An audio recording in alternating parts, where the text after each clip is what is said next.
In other words, the more religiously awakened you get, after a while, your concerns shift from predominantly being concerns about yourself to concerns about others. You just worry about others, as though you have already been resolved. That territory has already been conquered. Now it's time to move on and help somebody else. May Allah help those Muslims, brother. Those guys from the Pakistan Student Association. Why aren't they in the MSA, the ones that are already 1 foot into Jannah? You know? Why aren't they there? Why aren't they at the neighbor net? Why aren't they at this program or that? Or why aren't they showing at the conferences? What can we do for them? Well, first and foremost, we have to do something for us. And that's what this conversation of fear is about. I'm trying to address all of these different kinds of audiences, and there are even more categories. But let me tell you something. The more you're out there in activism and doing things, there's a very natural tendency to forget about yourself. You become so used to presenting your outside, this version of yourself to the outside world, you don't even know what it means to look in the mirror anymore. You see someone who's not really there. We're not able to be honest with ourselves. I mean, really, how many of us have done the actual exercise of I know it sounds a little psychotic, but it's healthy. I actually happen to think it's therapeutic. To talk to yourself and to be able to say to yourself, here are my shortcomings. Here is what is wrong with me. I tend to have an anger problem. I rush into things. I start things and I don't finish them. I don't give enough attention to one thing. I'm involved in too many things. I have short attention span. I am rude because when somebody's talking to me, I just start talking to somebody else. Or I can't seem to put my phone down. Or I have this addiction online that I can't get rid of.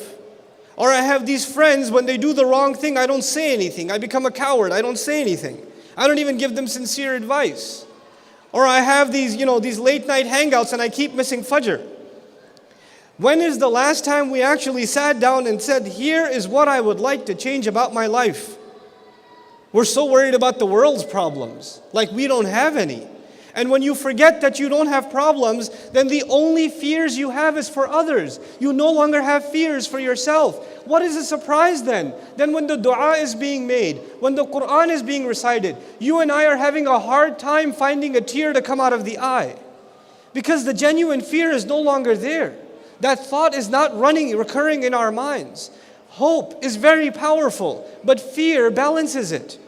And so when the Quran presents a picture of fire, presents a picture of torture and punishment, it's like, it's bad. Can't be that bad. We're just overstimulated. There's nothing that affects us anymore. These words don't have an impact on us.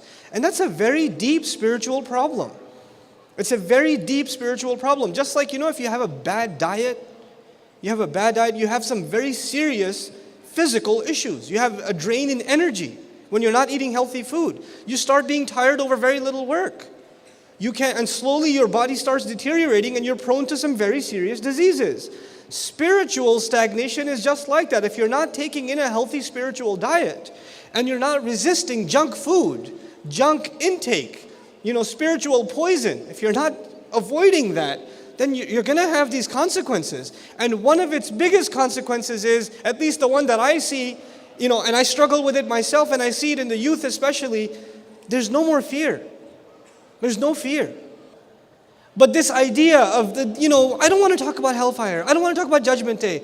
Let's talk about mercy. Allah doesn't let us do one side. He doesn't. Study Quran on your own. Study it. You'll never find a surah that just presents one side of the picture.